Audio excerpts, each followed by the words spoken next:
దక్షిణ కైలాసంగా పేరుగాంచిన శ్రీకాళహస్తిలో మహాశివరాత్రి వార్షిక బ్రహ్మోత్సవాలకు సర్వం సిద్ధమైంది. ఫిబ్రవరి 21 నుంచి మార్చి 6 వరకు 13 రోజుల పాటు బ్రహ్మోత్సవాలు జరగనున్నాయి. ఆలయాన్ని స్వామివారి వాహన సేవలకు వినియోగించే వాహనాలను శుద్ధి చేసి రంగులు వేసి ఆకర్షణీయంగా తీర్చిదిద్దారు.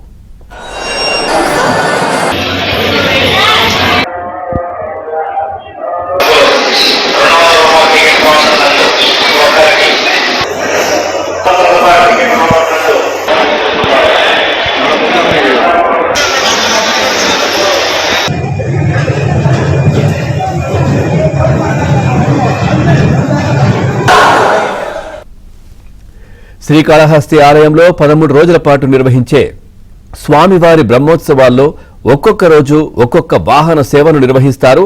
మహాశివరాత్రికి తరలివచ్చే లక్షలాది మంది భక్తులకు ఉచిత ప్రసాదాలు, మహిళలకు అమ్మవారి ప్రసాదం అందిస్తామని ఆలయ అధికారులు చెబుతున్నారు.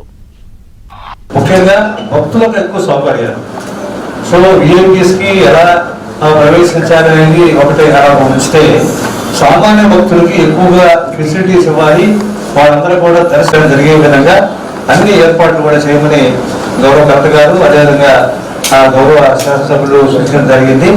మరి పోలీస్ సైడ్ నుంచి కూడా ఎక్కడ పబ్లిక్ ఇబ్బంది లేకుండా క్యూ లైన్స్ ఏర్పాటు చేయడం, ఎక్కడ కూడా పబ్లిక్ గ్యాదరింగ్ ఎక్కువగా ఉంది, ఎటువంటి స్టాంపేడ్స్ రాకుండా అన్ని రకాల జాగ్రత్తలు ముందుగా తీసుకునే విధంగా ఆ ఏర్పాట్లు